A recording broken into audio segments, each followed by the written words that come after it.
नमस्कार दोस्तों। देखिए, इजराइल और फ़िलिस्तीन जो विवाद हो रहा है, इजराइल फ़िलिस्तीन विवाद में जो है ना, दुनिया जो है दो विचारधाराओं में बटी हुई है। एक विचारधारा ये है जो ये मानती है कि इजराइल पर जो हमला करने वाला हमास है, जो संगठन है, जो गजा पट्टी पर मतलब शासन करता है, वो एक आतंकवादी संगठन है। जबकि एक धड़े के लोग या एक विचारधारा के लोग ये मानते हैं कि हमास जो है रिटेलिएशन में अपने ऊपर हुए अत्याचार को या अपने लोगों को ये सुरक्षा के लिए को बचाने के लिए, सुरक्षा करने के लिए इस तरह के काम कर रहा है। तो हमें से भी बहुत से लोग ऐसे हैं जो एकदम किसी भी बात के मतलब सारे पहलुओं को देखे बिना ये कह देते हैं, मतलब किसी भी चीज़ पर एकदम से फैसला ले देते हैं। उसी में बहुत सारे लोग ऐसे हैं जो उसको आतंकवादी संगठन जो है एकदम घोषित कर देते हैं। आज हम उसी बारे में जानने की कोशिश करेंगे कि क्या वाकई में हमास को हमें एक आतंकवादी संगठन घोषित करना चाहिए या मानना चाहिए या नहीं मानना चाहिए। उस पर चर्चा करने से पहले हम देखेंगे थोड़ी सी इसकी इजराइल की और फ़िलिस्तीन की जो ब्रीफ हिस्ट्री है कि कैसे ये विवाद यहाँ तक पहुँचा या कहाँ से इसकी शुरुआत हुई, थोड़ा सा उसके बारे में जानेंगे। फिर हम उस पर चर्चा करेंगे कि क्यों हमें इसको आतंकवादी संगठन कहना चाहिए या क्यों नहीं कहना चाहिए। देखिए, ये विवाद तो बहुत पुराना है, क्योंकि जो यहूदी, ईसाई और इस्लाम धर्म है, इनको सामी धर्म माना जाता है। सामी धर्म का मतलब इनकी जो उत्पत्ति है, इनकी उत्पत्ति समान मानी जाती है। बस समय समय के हिसाब से जो प्रॉफिट आते गए, उन प्रॉफिट को मानने में जो आपस में इनमें मतभेद है, उसी के अनुसार ये यहूदी है, ईसाई है और इस्लाम है। जो इस्लाम धर्म है, इस्लाम धर्म के लोग जो यहूदियों के प्रॉफिट थे, जिनको मूसा कहा जाता है, उसको भी मानते हैं। जो ईसाइयों के प्रॉफिट थे, जिन्हें ईसा कहते हैं, उनको भी मानते हैं। इस्लाम धर्म में उन तीनों को, और प्रॉफिट जो मोहम्मद साहब थे जो सबसे लास्ट में आए, उन तीनों को मानते हैं। जबकि ईसाई ईसा अलैहिस्सलाम को मानते हैं या ईसा मसीह को मानते हैं, और जो मूसा को मानने वाले हैं वो यहूदी है। अब ये विवाद उसी टाइम से मतलब बहुत पुराना है, लेकिन जो ज़मीनी विवाद है, ज़मीनी विवाद ये शुरू होता है लगभग 1900 के आसपास। अब जो सबसे ज़्यादा विवाद की जो मतलब इसकी उत्पत्ति मानी जाती है, आप देखिए ये जो मिडिल ईस्ट है, इस मिडिल ईस्ट के बहुत सारे शासन, बहुत सारे क्षेत्र पर अधिकार था ओटोमन एम्पायर का।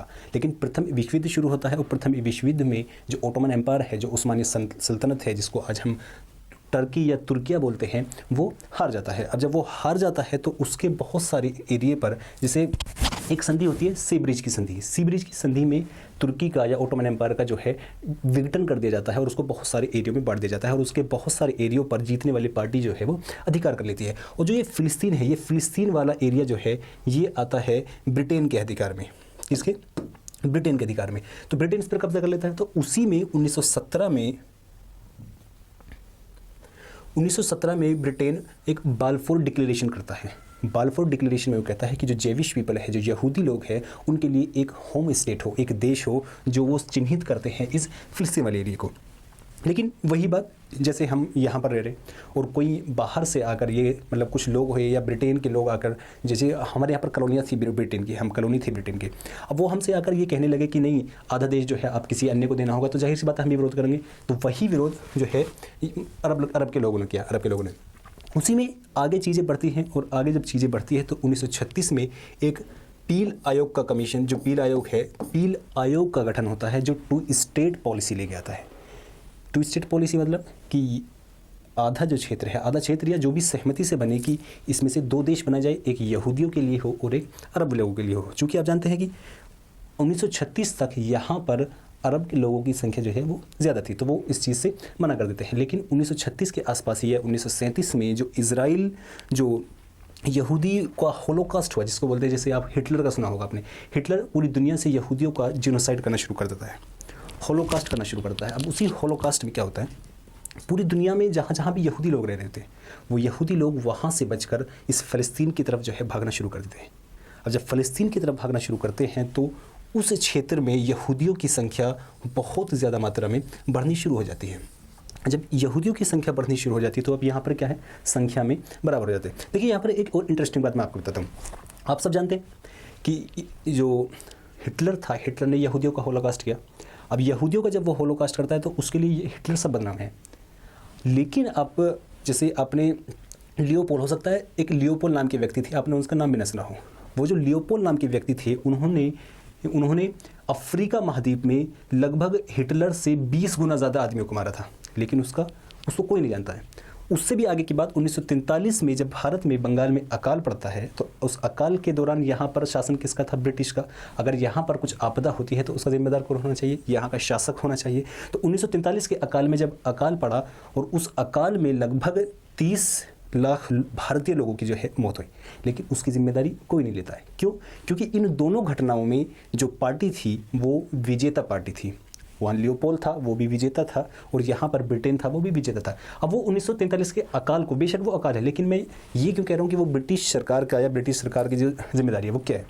देखिए, जब अकाल पड़ा तो उसमें कुछ समितियाँ, जो कमेटी गठित की गई, तो कमेटियों ने ये बताया कि वो मानव निर्मित अकाल था। अगर मानव निर्मित नहीं भी था तो मानव यदि मतलब सरकार उपाय करती तो उसके भयंकर परिणामों को रोका जा सकता था। कैसे? उसमें सरकार ने दो तरह से गलतियाँ की। उसने सरकार में जब अकाल पड़ा तो सरकार ने दो तरह की रोडें भी बनाई। एक रोड बनाई वहाँ से अपने लोगों को निकालने के लिए जो यूरोपवासी थे, और एक बनाई भारतीयों के लिए। भारतीयों पर ध्यान नहीं दिया गया, और जापान के डर से, अगर वहाँ से म्यांमार वगैरह से जो चीज़ें चावल वगैरह आयात होती थी, तो जापान के डर से कि जापान उनको छीन न ले, उन नावों को या जहाज़ों को छीन लिया गया, वहाँ से चीज़ें भी नहीं आई। तो ब्रिटेन ने इस तरह से बहुत सारी वहाँ पर गलतियाँ की, जिससे लगभग 30 लाख भारतीयों की जो है मौत हुई, लेकिन उसकी जिम्मेदारी कोई नहीं डरता, क्योंकि ब्रिटेन भी वहाँ पर मतलब जीतने वाला था और लियोपोल्ड भी जीतने वाला था। हिटलर क्यों बदनाम है? हिटलर सिर्फ इसलिए बदनाम है क्योंकि वो हारने वाली पार्टी में शामिल था। क्योंकि आप जानते हैं जो इतिहास है, इतिहास कितना भी बुरा हो, कितना भी सही हो, इतिहास हमेशा लिखा जाता है जीतने वालों के द्वारा। जो जीतते हैं वही इतिहास लिखते हैं। जैसे आप महाभारत देखते हैं, हम महाभारत देखते हैं, महाभारत में हम जानते हैं कि पांडव जीते, कौरव वहाँ पर हारे, तो इतिहास लिखा गया पांडव के पक्ष में। अब जो हमारे सामने महाभारत विद्यमान है, जो महाभारत का जो रूप हमारे सामने है, हो सकता है कि 100% सत्य भी हो, लेकिन यदि ये पांडव न जीतकर कौरव जीतते तो हमें इतिहास का कुछ और ही रूप देखने को मिलता है। जो आज हम श्री कृष्ण को जिस रूप में देखते हैं, हो सकता है हम श्री कृष्ण को उस रूप में न देख पाते, उनकी कुछ और ही छवि हमारे बनती, क्योंकि इतिहास हमेशा वही बात, इतिहास हमेशा लिखा जाता है जो जीतने वाली पार्टी होती है।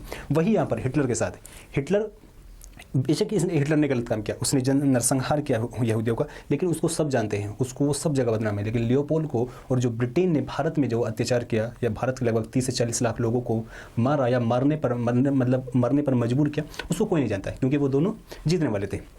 अब यही जैसे वही उसमें जब हिटलर जो है उनको मारना शुरू कर देता है, तो हिटलर वो सारे लोग बचकर कहाँ पर पहुँचते हैं? इस फिलिस्तीन वाले एरिया में पहुँचते हैं। और जब इस फिलिस्तीन वाले एरिया में पहुँचते हैं तो यहाँ पर जनसंख्या जो है बहुत ज़्यादा यहूदियों की बढ़ जाती है। अब दोनों पावरफुल हो चुके हैं, वो भी संख्या में बहुत ज़्यादा है, वो भी संख्या में बहुत ज़्यादा है। तो फिर 1945 में ब्रिटेन जो है, ब्रिटेन एक और वहाँ पर प्रस्ताव पेश करता है कि इसको आप अब 2 भागों में बांट लीजिए, लेकिन अब इजराइल मना कर देता है।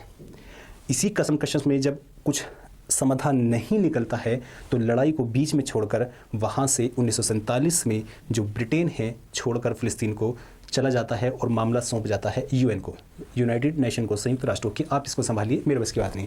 तो यूएन एक पार्टीशन प्लान करता है 1947-48 में इस तरह से कि ये जो सिनाई पेनिनसुला जो है इजिप्ट का, इसके ऊपर का जो एरिया है, जो गाज़ा पट्टी जिसका हिस्सा था, कि इस पर फ़लस्तीन के लोग या अरब लोग रहेंगे, और ये हिस्सा जो है ये वाला वेस्ट बैंक जिसको बोलते हैं, इस पर अरब लोग रहेंगे, और बाकी बचे हुए लोग पर इजराइल रहेंगे। अभी इसी में विवाद आगे शुरू होता है। फिर उस विवाद आगे शुरू होने में वो कहता है कुछ, मतलब कभी इजराइल मना करता है, कभी कोई मना करता है। 1948 में फिर युद्ध होता है, और जब युद्ध 1948 में हो जाता है तो फिर इस तरह की कंडीशन बसती है।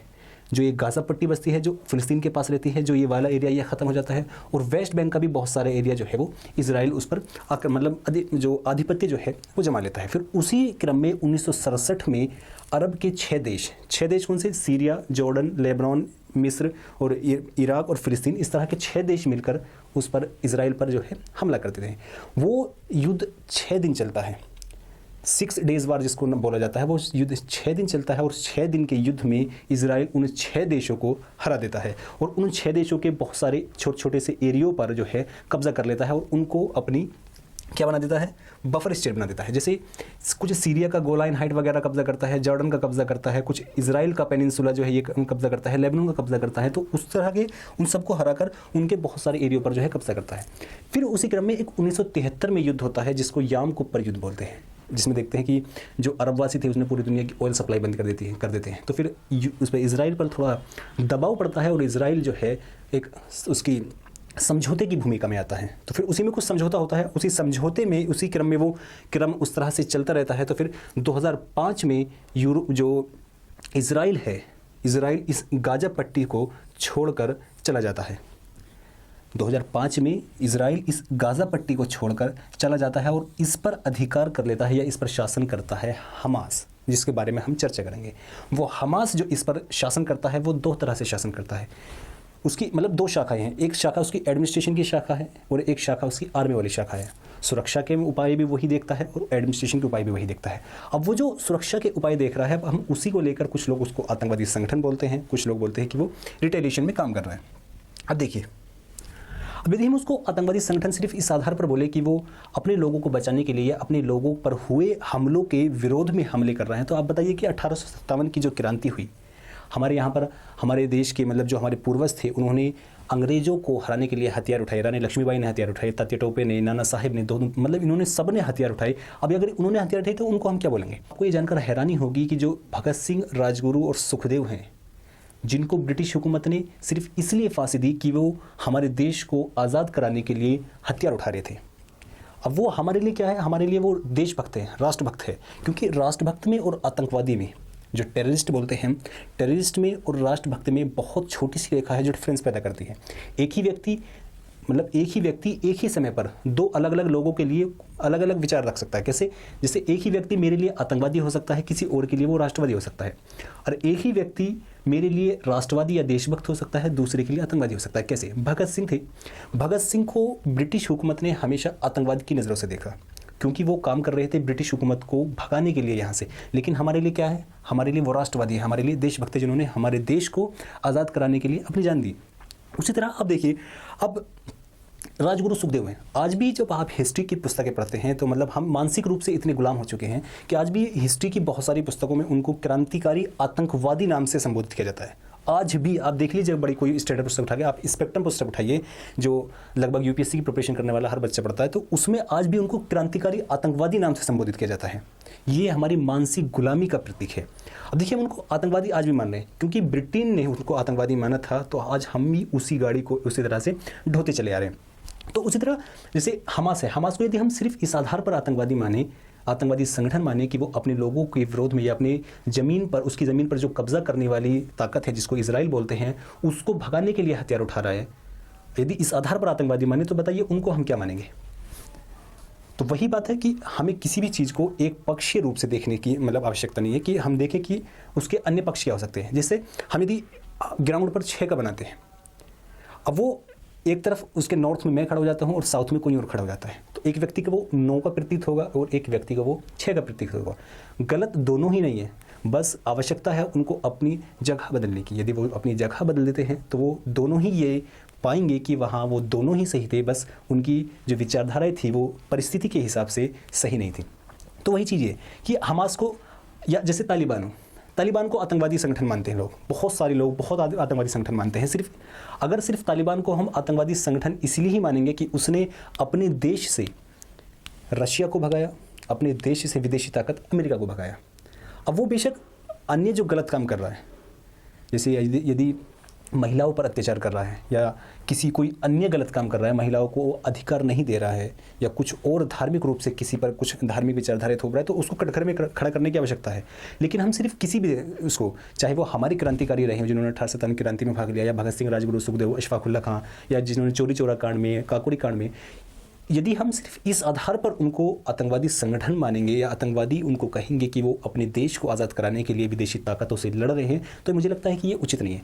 वही चीज़ इस हमास के बारे में जो हमने चर्चा की है।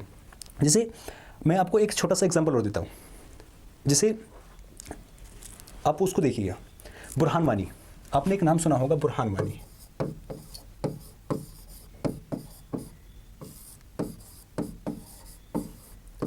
बुरहान वानी वही व्यक्ति है जिसकी मृत्यु के बाद कश्मीर में बहुत ज़्यादा विरोध प्रदर्शन, बहुत सारा पत्थरबाजी या बहुत सारी आतंकवादी घटनाएं हुई। अब इसको हम लोग जो है, जो भारत सभी देशवासी हैं, हम इसको आतंकवादी मानते हैं। बेशक मानते नहीं, आतंकवादी है हमारी परिभाषा से। क्यों? क्योंकि ये हमारे देश को तोड़ने का काम कर रहा था, हमारे देश से कश्मीर को अलग करने की बात कर रहा था, तो हम इसको आतंकवादी मानेंगे। और हमारे देश की सरकार है वो इसको आतंकवादी मानती है, हम भी मानते हैं। लेकिन आप ये अज्यूम कीजिए, आप दूसरे दृष्टिकोण से सोचने की कोशिश कीजिए कि अब से 100 साल बाद, 200 साल बाद, 500 साल बाद, मैं कह रहा हूँ 1000 साल बाद, यदि 1% ऐसे चांस है कि कश्मीर आज़ाद हो जाता है, तो वहाँ के लोग इसको किस तरह से देखेंगे?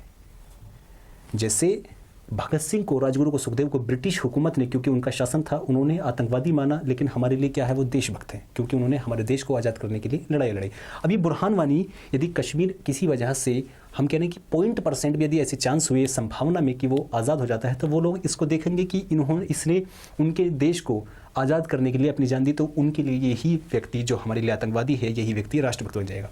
इस तरह राष्ट्रभक्त में या देशभक्त में या वतन परस्त में और आतंकवादी में बहुत महीन सी रेखा है जो डिफरेंस पैदा करती है। बस हमें आवश्यकता है कि हम अन्य पहलू को भी नज़र रखते हुए या अन्य पहलू को ध्यान में रखते हुए उस चीज़ को देखें। आशा करता हूँ कि थोड़ा जो टॉपिक है कुछ समझ आया होगा। शुक्रिया।